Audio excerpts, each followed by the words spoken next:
All right, welcome back to the workshop. This morning we are back in the groove of summertime, getting ready for summertime now. We're going to go ahead and start working on some more equipment. It looks like we've got a Husqvarna 129L. Let's see, what are they saying on this one here? Won't idle, hard to start. I've done a little bit of checking into this one. I think the reason it's going to be hard to start, I've cleaned it up a little bit. It's only got about 65 pounds compression on it. So that's probably part of the problem. It should have about 110, I believe, on that at minimum to run well. And that's going to keep it from starting easy, this type of thing. But we'll go ahead and see if we can get it started, see if we can get it to run a little bit better. Try to compensate for that a little bit, maybe on the carburetor adjustments. We'll see what happens with that one. It still looks in pretty good shape. I did clean it up. And now we're going to, the other one we've got out here, let's see, is a push mower. Already has showed up. This is a Husqvarna push mower, so it's a good little mower, it looks like. This one here is going to be no. Let me read this down here. Push mower. Let's see. If we're looking at it, lots of grease and oil and dirt and stuff all the way around it. So I think that's going to be our first thing. It leaks oil. Carb is surging. Air filter's bad. Spark plug probably needs to be replaced. So basically, we're going to do a good maintenance on it. But I do believe the first thing I'm going to do is see if I can spray this stuff down and get it cleaned up a little bit. So I think we're going to give our Super Clean another good test. We'll go ahead and see if we can spray that down and let it start working its magic. I think we can get, man, this is going to probably take a couple of shots with it. We'll go ahead and clean her up, see what she looks like after a couple of shots of our Super Clean, and then we'll go from there and start digging into it. Let's see what we can do with it.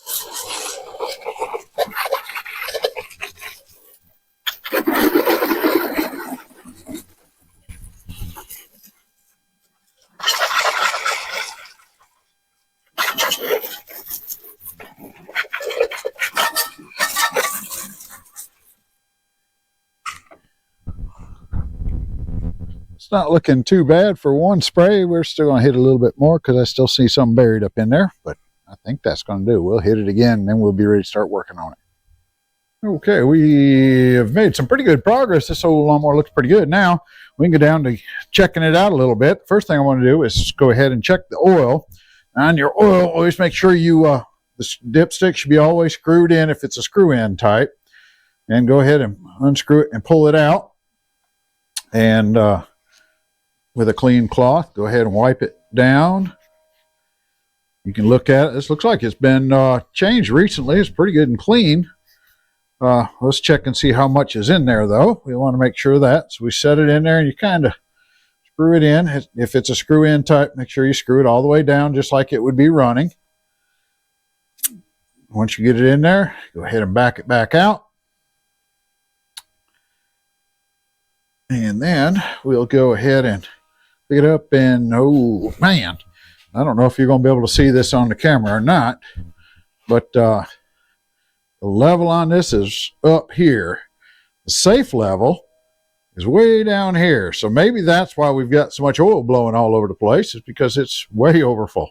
So what I'm going to have to do is go ahead and remove some of that nice clean oil, get rid of that and get it back down to the level where we can do it. What I'll do is just go ahead and tip it over a little bit. We'll get a drain pan, and that should take care of it. I'll try to make it a little a mess now that I got it all cleaned up. We'll just tip it over and dump a little bit of it out of there. That should help us out. Let's see if we can do this without, like I say, making a serious mess.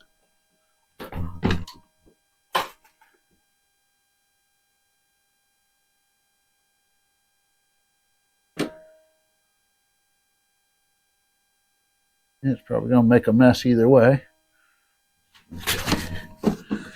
Yeah, it's making a mess. Way too much oil. Let's go ahead and we'll clean that back up so we don't have it sitting everywhere. And I had to wash this back down again, but we're not going to worry about that a whole lot right yet, just because we're probably going to end up I'm going to dump it a couple more times probably by the time we get done here. See how close we got it with dumping that much out.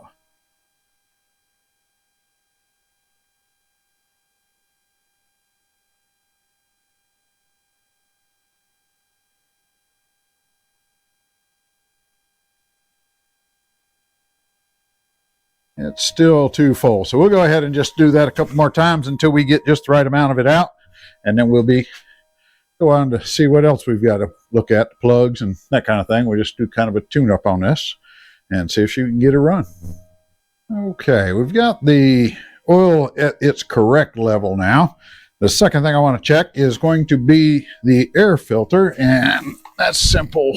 Push on the back of this thing and it should pop it out. Let's see how clean that looks.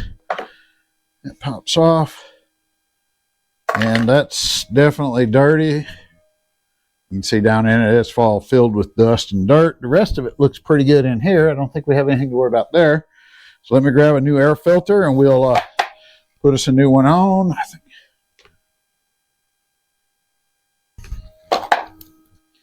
think this one here looks like a good match, so we'll go ahead and stick this one in there, and that should take care of. So it goes this way. Looks like a good match. We'll hook that back up. And we'll tighten that back down. That'll get that one. We do have a fuel valve on this one. She left it on, so that's all right. It's not leaking down. We'll have to check the gas. And I think we're going to go ahead and check the spark plug too. We'll go ahead and pop that off and just look at it. Make sure it's clean and ready to go. And then we'll be ready to probably go ahead and test fire this thing up. So looks like we're going to need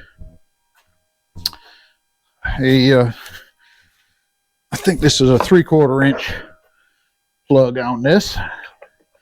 Let's find out here. Pull the cap off, and no, it's bigger than that. Must be a 13/16 centers. Let me get the right socket for it.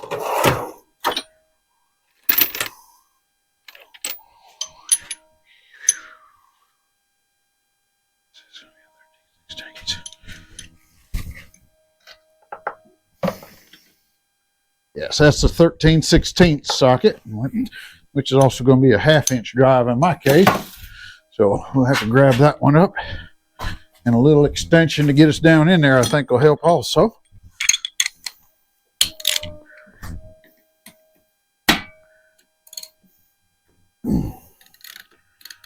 Okay.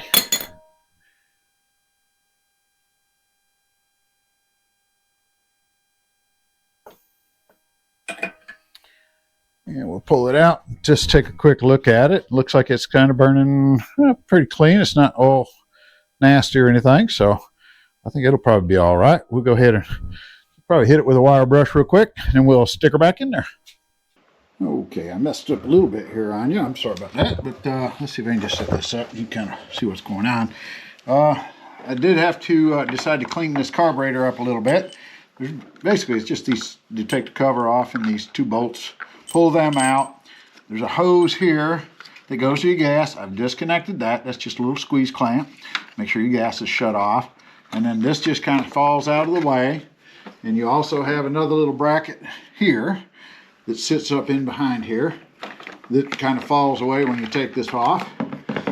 And then the only other thing you have to watch out for is this right here has got, I don't know how well you're going to see that. Make sure we kind of catch a picture of exactly how that spring and everything is set up, because we'll want to make sure we get that back in exactly the same spot. So I'm going to go ahead and we should be able to, I don't know how well that's going to catch it. Take the little spring off of it. Let that rest there a minute, and then this one should just kind of squeeze out of it like that also. And we got a little bit of gas, but that's all right. We're going to go ahead and, as you see, this thing is pretty dirty, so we're going to get it on the bench and see if we can't scrub it down a little bit and get her cleaned up. We'll take the bowl off the bottom of it, get all that nasty cleaned off of it, and see what we can do from there, because it needs to do that. It's just too dirty. So we'll let you know how it looks if I find something interesting in there.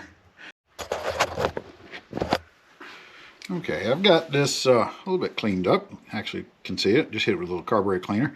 I'm going to go ahead and take the bottom of the bulb off, and that's really what I want to do, is just make sure there's no gunk built up from sitting for too long.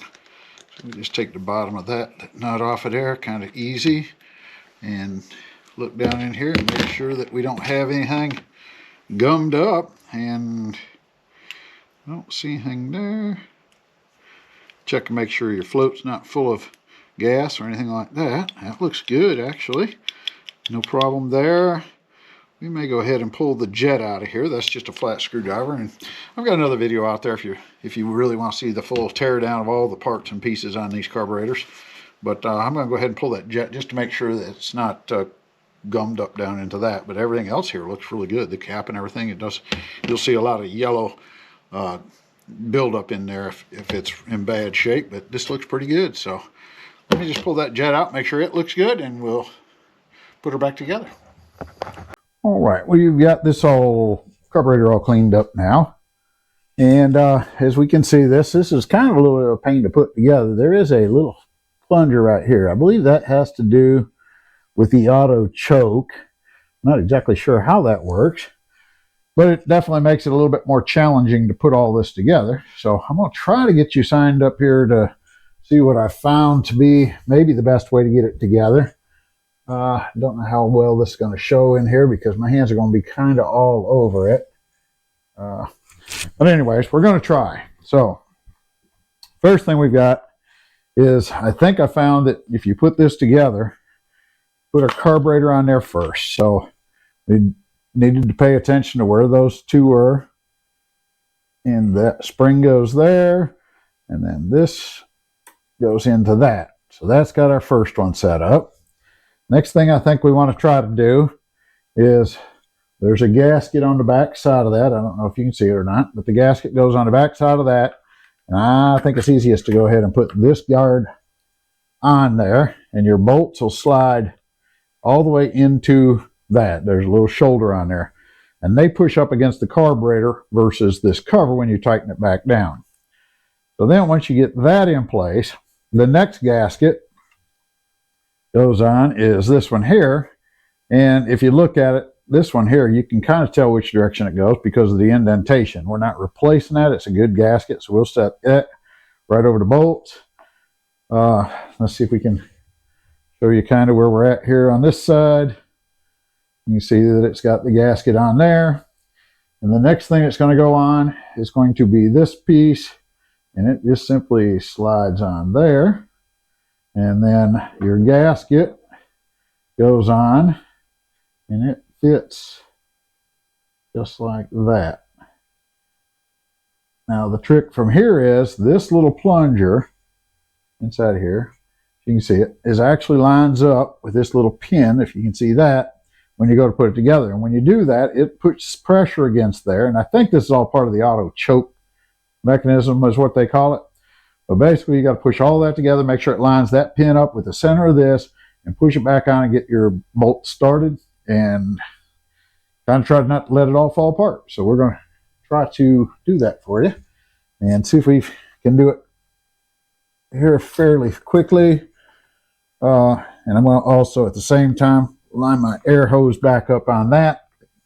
And let's go and line your bolts up to the other bolts, line that compression up, and go ahead and turn that on in, get the bolts started good. And that's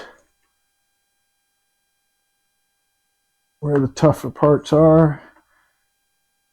Getting them lined up. That one's lined up, and this one is, I thought was lined up. And it is. Okay. So it's in place. We can go ahead then and just snug those up.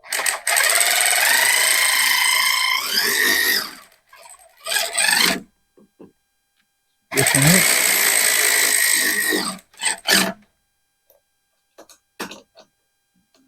So get them snugged up. I just kind of use the wrench to manually put that, and everything looks like it's lined up good. So we'll go ahead and place our fuel line back on, and then we're ready to put the air filter and all back on. I'm probably going to go ahead and try to start it before I do that, but that's how you get the carburetor back on it. Should be ready to run. We'll turn the fuel on, and I'll go ahead and set up, see if I can get her to start. Okay, let's see what we got. Hopefully she'll fire right up.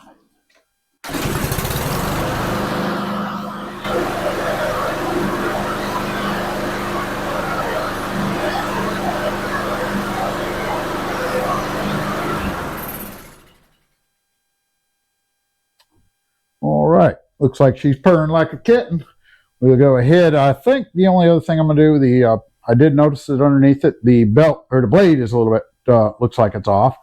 Could use a good change. So I'm going to check with the customer real quick, find out if we need to change the blade, and let you know on that one. So hold on, we'll finish this one on up, I think. Okay, I forgot to do it, but yeah, I did swap out the blade. It was definitely bad, and customer wanted me to go ahead and do it. So we swapped that on out. That was real easy. Just stick it up on its side and remove the bolt, stick a new one on, make sure it's in the right direction, and all is good. I think that's got those two about as good as they're going to get. They both crank up. They both run smooth. So customers coming to pick them up, and we'll move on to another project. And I appreciate you checking this out. I hope it was helpful a little bit to you. And please hit that little like, subscribe, and any comments are always welcome. So talk to you on the next project. Have a great day.